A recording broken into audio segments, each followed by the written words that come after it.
Core beliefs are those about which you build your life. You are consciously aware of these, though you often do not focus your attention upon them. They become invisible, therefore, unless you become aware of the contents of your conscious mind. To become acquainted with your own ideas and beliefs, you must walk among them, symbolically speaking, without blinders. You must look through the structures that you have yourself created, the organized ideas upon which you have grouped your experience. To see clearly into your own mind, you must first of all unstructure your thoughts. Follow them without judging them, without comparing them to the framework of your beliefs.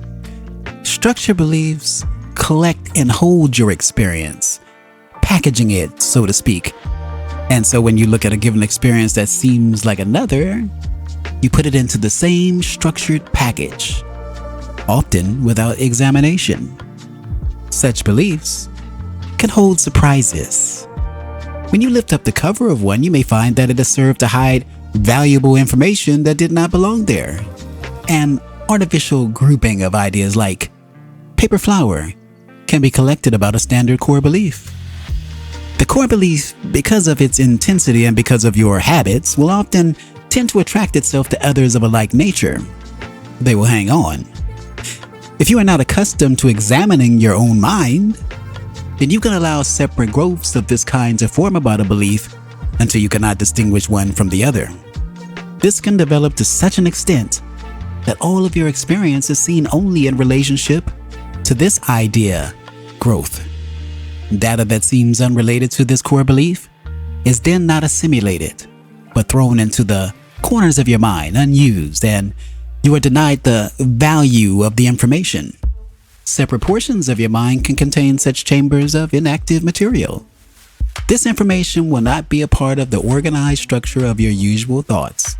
Though the data is consciously available, you can be relatively blind to it.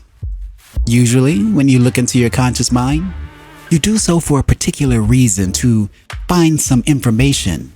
But if you have schooled yourself to believe that data is not consciously available, then it will not occur to you to find it in your conscious mind. If furthermore, your conscious data is strongly organized about a core belief, then this will automatically make you blind to experience that which is not connected to it. A core belief is invisible only when you think of it as a fact of life and not as a belief about life. Only when you identify with it so completely that you automatically focus your perceptions along that specific line. For example, here is a seemingly very innocent core belief. I am a responsible parent. Now, on the surface, there's nothing wrong with that belief. If you hold to it and do not examine it, however, you may find that the word responsible is quite loaded and collects other ideas that are equally unexamined by you. What is your idea of being responsible? According to your answer, you can discover whether the core belief works to your advantage or not.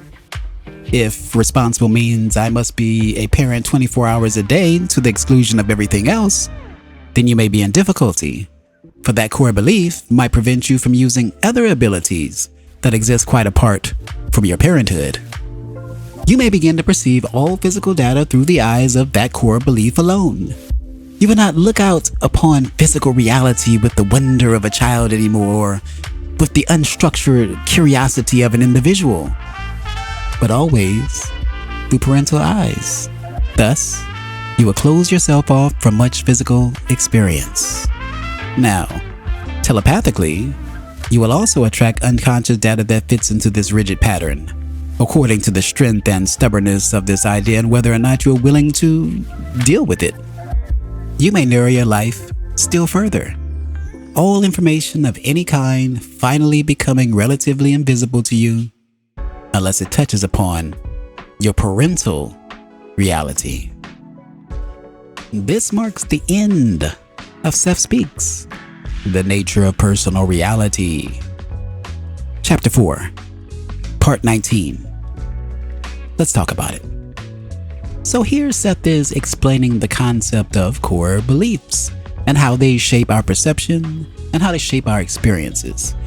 He emphasizes that these core beliefs are often subconscious, and we need to become aware of them by examining our thoughts without judgment.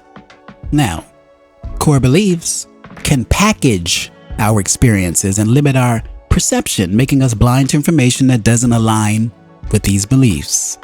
Finally, Seth also warns that overly rigid core beliefs can narrow our life experiences and make unrelated information relatively invisible. If you've enjoyed this passage, please consider giving it a like, sharing with a friend, and of course subscribing for more. What did you think about this passage? Leave it in the comments below. Until the next time, thank you for watching, thank you for listening. I'm Tony Victory, a wolf uncaged. Thank you.